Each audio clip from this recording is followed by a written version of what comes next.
తెలంగాణ రాష్ట్ర ప్రభుత్వం మూడో డిస్కంని ఇప్పటికే ప్రతిపాదించింది. దానిలో భాగంగా దానికి సంబంధించినటువంటి అన్ని పనులను కూడా చకచక చేసేటువంటి ప్రయత్నం అయితే చేస్తున్నట్టుగా మనకైతే తెలుస్తోంది. దానికి రైతు డిస్కం అనేటువంటి పేరును కూడా పెట్టడం జరిగింది. దానికి సంబంధించి మనతో పాటుగా మాట్లాడడానికి రిటైర్డ్ ఎలక్ట్రిసిటీ ఉద్యోగి 1104 ఉద్యోగ సంఘానికి సంబంధించినటువంటి అడ్వైజర్గా కొనసాగుతున్న జనార్దన్ రెడ్డి మనతో పాటుగా ఉన్నారు. సార్, ప్రధానంగా రైతు డిస్కం, ప్రభుత్వం చెప్తున్నటువంటి రైతు డిస్కంని మీరు ఆ ప్రతిపాదనను వ్యతిరేకిస్తున్నారా, దాన్ని ఆహ్వానిస్తూ ఉన్నారా అంటే ఏం చెప్తారు? ముఖ్యంగా థర్డ్ డిస్కమ్ అనేది ఇటు యూనియన్ పరంగా కానీ ఉద్యోగుల పరంగా కానీ మేమైతే వ్యతిరేకిస్తున్నాం. యూనియన్ పరంగా వ్యక్తిగతంగా కూడా. ఎందుకంటే దానివల్ల రైతులకు మేలు జరుగుతుందా, అసలు విస్తృతంగా చర్చ లేకుండా, ఎవరి అభిప్రాయాలు సేకరించకుండా, రైతులతో కనీసం మీటింగులు పెట్టకుండా ప్రభుత్వం ఒక నిర్ణయం తీసుకొని ఈ రైతు డిస్కం ఏర్పాటు చేయడం అయితే ఇబ్బందికరంగానే ఉంది. దీనివల్ల జీరో బ్యాలెన్స్ ఉన్న డిస్కం ఫైనాన్షియల్ వయబిలిటీ లేకుండా ఎలా నడుస్తుందో అర్థం కాని క్వశ్చన్ అయితే ఉన్నది. మరి ఇక్కడ ఉద్యోగస్తులను కూడా ఒక 2000 మందిని పేస్తామంటున్నారు. ఆ జీవోలో కూడా ఇవ్వడం జరిగింది. కానీ 2000 మంది ఇచ్చిన తర్వాత దగ్గర 29 లక్షల అగ్రికల్చర్ కన్జ్యూమర్స్ ఉన్నారండి. అది రాష్ట్రం మొత్తంలో ఉన్నారు. తెలంగాణ రాష్ట్రం మొత్తంలో ప్రతి విలేజ్లో ప్రతి డిస్ట్రిబ్యూషన్లో అగ్రికల్చర్ కన్జ్యూమర్స్ ఉన్నారు. మరి ఇట్లా ఓఎండ్ఎం స్టాఫ్ను 2000 మందిని తీసుకొని మండలానికి ఒకరిద్దరిని ఇస్తే వాళ్లకు సేవ చేసే అవకాశం ఎట్లా జరుగుతుంది?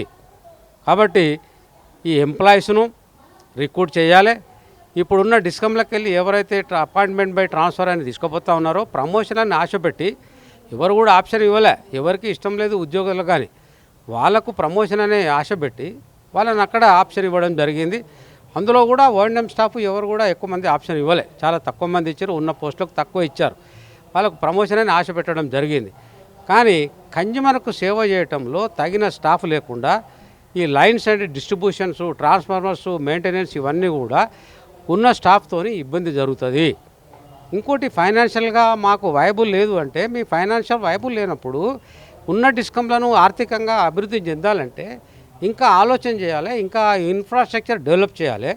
డెవలప్ చేసి ఆర్థికంగా కుదుర్చుకునే పరిస్థితి తేవాలి తప్ప ఏ ఇన్కమ్ లేని ఒక డిస్ట్రిబ్యూషన్ కంపెనీని సపరేట్ పెడితే ఆ డిస్ట్రిబ్యూషన్ సర్వైవ్ ఎట్లయితుంది, నడుస్తుంది ఎట్లయితుంది అనేది మా ఎంప్లాయీస్గా మా క్వశ్చన్ మొదటి నుంచి కూడా ప్రభుత్వానికి ఇస్తూ ఉన్నాం.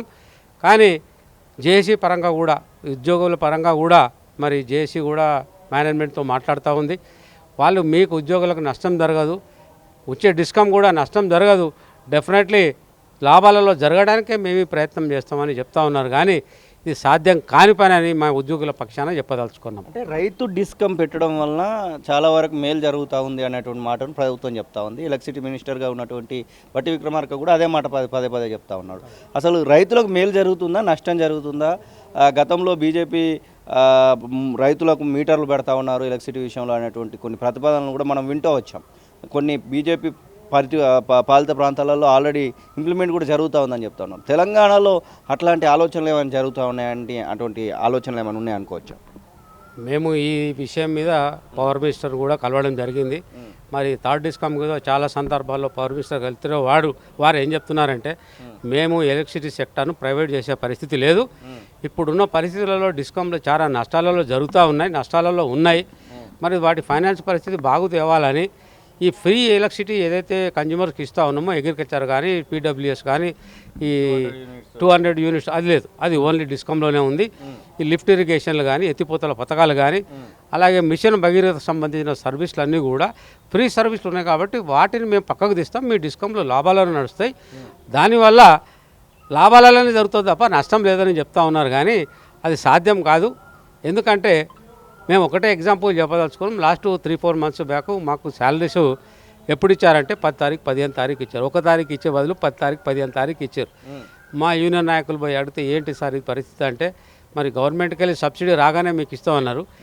ఇప్పుడు ఇంత సబ్సిడీ ఇన్ని 29-30 లక్షల సర్వీసులు ఉన్న కంపెనీని సబ్సిడీ ఎట్లా ఇస్తారు, ఎక్కడికి వెళ్ళి ఇస్తారు, ఎన్నిసార్లు ఇస్తారు, ఎవ్రీ మంత్ ఇస్తారా, ఎట్లా ఇస్తారు అనేది క్లారిటీ చెప్పట్లేదు ప్రభుత్వం కూడా. కాబట్టి ఆ క్లారిటీ ఇచ్చి మా ఎంప్లాయీస్ సర్వీస్ కండిషన్స్ ఏమున్నాయి, ఇవన్నీ కూడా క్లారిటీగా చెప్తే మేము కూడా ఆలోచన చేస్తాం. మేము ప్రభుత్వానికి ఎక్కడ కూడా వ్యతిరేకత కాదు. ప్రభుత్వ ఇచ్చే స్కీములు కానీ 24/7 సప్లై కానీ, అగ్రికల్చర్ ఫ్రీ సప్లై కానీ, ఈ గృహజ్యోతి స్కీములు కానీ ప్రతి దాంట్లో ముందుండి వారియర్గా పనిచేసినాం, సిపాయిల్లాగా పనిచేసినాం. మా ఉద్యోగులు చాలా కష్టపడి పనిచేసారు. ఈ మీటరింగ్ కానీ, ప్రతిది కానీ, బిల్లింగ్ కానీ, కలెక్షన్ కానీ కష్టపడి పనిచేస్తూ ఉన్నారు. ఇప్పుడు కూడా చేస్తూ ఉన్నారు.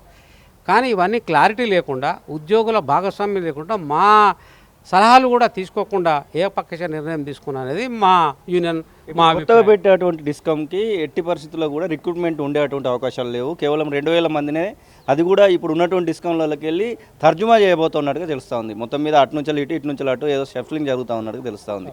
అప్పుడు ఈ ఉన్నటువంటి కొత్త డిస్కమ్ రావడం వలన పాత డిస్కమ్లలో ఎంప్లాయ్మెంట్ కొరత ఉండేటువంటి అవకాశం ఉంటుంది కదా, దానికి సంబంధించి ఏం చెప్తారు? ఇప్పుడు ఒకటి వాళ్ళు ఆప్షన్ కూడా ఫస్ట్ ఏమడిగారంటే డిప్యుటేషన్ పరంగా ఇస్తాం, మీలో ఎవరైతే ఉన్నారో సీనాటి ప్రకారంగా డిప్యుటేషన్ ఇస్తామన్నారు. డిప్యుటేషన్కు ఎవరు కూడా ముందుకు రాలే. ఎంప్లాయీస్ కానీ ఇంజనీర్స్ కానీ ఎవరు కూడా మేము వెళ్తాము థర్డ్ డిస్కమ్కి ఆప్షన్ ఇస్తామని ఎవరు రాలే. అప్పుడు ఏం చేసిందంటే మేనేజ్మెంటు మీకు ప్రమోషన్లు ఇస్తామని ఒక ఎర వేశారు. ప్రమోషన్లు ఇస్తాం, మీకు గాల రోజుల నుంచి ప్రమోషన్ రావట్లేదు కాబట్టి ప్రమోషన్ అనే ఆశ చూపించేసి ఆప్షన్లు ఎక్కువ పర్సెంట్ ఇంజనీర్స్ ఇచ్చారు. తర్వాత వర్కర్ ఓఎండ్ఎం స్టాఫ్ ఎక్కువ ఇవ్వలేదు, వాళ్ళు కూడా తక్కువ ఇచ్చారు.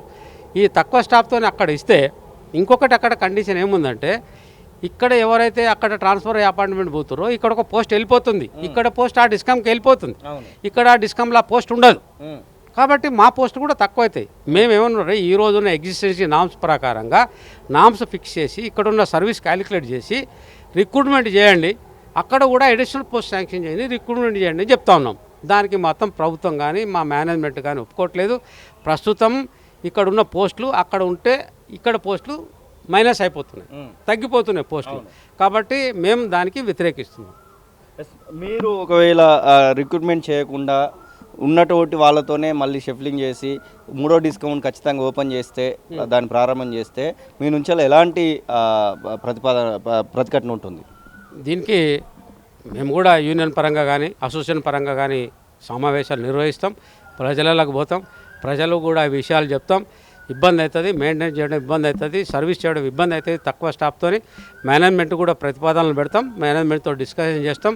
ఒకవేళ వాళ్ళు ఒప్పుకోని పక్షం లోపల నిరసనలు మాత్రం చేయాల్సిన పరిస్థితి ఉంటే డెఫినెట్లీ అన్ని యూనియన్లు అసోసియేషన్లు అందరూ కలుపుకొని డెఫినెట్లీ ఒక కార్యాచరణ అయితే చేసే పరిస్థితి వస్తుందని నేనైతే సవినయంగా మనవి చేస్తా ఉన్నాను. ఇప్పటికీ డిస్కమ్లకు కనీసము ప్రభుత్వం నుంచి రావాల్సినటువంటి బకాయిలు రావట్లేదంటూ మీ నాయకులే పదే పదే చెప్తా ఉన్నారు. ఇంకా ఎంత బకాయిలు ఉన్నాయి? మూడో డిస్కమ్ వస్తే దానికి వచ్చేటువంటి నిధులు ఎక్కడి వస్తాయి అంటే ఏమైనా సమాధానం దొరికిందా మీకు? దాంట్లో సుమారుగా ప్రభుత్వ పరంగా సుమారుగా గవర్నమెంట్ ఏరియాసే 45,000 కోట్లు ఉన్నాయి. అలా లిఫ్ట్ ఇరిగేషను 36,000 కోట్లు ఉన్నాయి. అలాగే ఏరియాస్ జెన్కోకు పేమెంట్ చేయాల్సినవి కూడా 26,950 కోట్లు ఉన్నాయి. అందులో ఇవన్నీ కూడా బైఫర్కేషన్ చేస్తే ఎస్పీడీసీఎల్కు 6,291, ఎన్పీడీసీఎల్కు 3,125 కోట్లు గవర్నమెంట్ పక్కన చెల్లించాలి. ఇప్పుడు ఇవన్నీ చెల్లించాలంటే ఇంత అమౌంట్ ఒకటేసారి ఎట్లకెళ్ళి పేమెంట్ చేస్తుంది. మంత్లీ ఇచ్చే రియంబర్స్మెంటే సరిగ్గా ఇవ్వట్లేదు. ఇన్ని వేల కోట్లు రియంబర్ చేయాలంటే ఇప్పుడు మీకు 42% కరెంటు ఉపయోగించుకుంటుంది థర్డ్ డిస్కమ్. 42% కరెంటు ఉపయోగించుకున్నప్పుడు దానికి అయ్యే ఖర్చు ఎంత, దానికి అయ్యే యూనిట్ రేట్ ఎంత, మళ్ళీ దానికి సరఫరా చేసే విద్యుత్ ఉద్యోగులు ఎంతమంది, ఇవన్నీ కూడా ఖర్చులు బేరీజ్ వేసుకోవాల్సిన అవసరం ఉంటుంది. ఎప్పుడైతే నష్టాలలో ఉన్న ఈ డిస్కమ్లని మీరు అనుకుంటున్నారో ప్రభుత్వం కానీ యాజమాన్యం కానీ దానికి రెమెడీస్ ఇంకొక ఆలోచన చేయాల్సిన అవసరం ఉంది. మనం దీన్ని తట్టుకోవాలంటే ఏం చేయాలి, ఖర్చు తగ్గించాలంటే ఏం చేయాలి? ఈ థర్డ్ డిస్కమ్ వల్ల ఖర్చు పెరిగిందే తప్ప ఒక సీఎండి పెరిగిండు, 3 డైరెక్టర్ పెరిగిండు, ఈ స్టాఫులు పెరిగిండు, అవుట్సోర్స్ ఉద్యోగులు పెరుగుతారు. రేపు ఈ ఉన్న స్టాఫ్ 2,000 సరిపోదు కాబట్టి ఇంకా కూడా ప్రైవేట్ పరంగా తీసుకునే అవకాశం, అవుట్సోర్సింగ్కి వెళ్ళే అవకాశం ఉంటుంది. ప్రైవేట్ పరంగా పోతుంది, మళ్ళీ కాంట్రాక్ట్ లేబర్ ఉద్యోగం వస్తుంది, మళ్ళీ ఉద్యమాలు వచ్చే అవకాశం, ఆర్టిజన్ కథ అయ్యే అవకాశం వస్తుంది. కాబట్టి ఈ ఉద్యోగులను ఇవన్నీ కూడా ఇప్పుడున్న డిస్కమ్లలో వేకెన్సీలు ఫిలప్ చేయండి, ఫిలప్ చేసి అడిషనల్ పోస్ట్ శాంక్షన్ చేయండి, థర్డ్ డిస్కమ్ చేయండి. ఈరోజు సర్వీస్ కండిషన్స్ అన్ని ఎంప్లాయీస్కి ఏమున్నాయి అవన్నీ ఇవ్వండి, రైతులకు హామీ ఇవ్వండి. దానికి మనందరం సహకరిస్తే బాగుంటుంది అనేది మా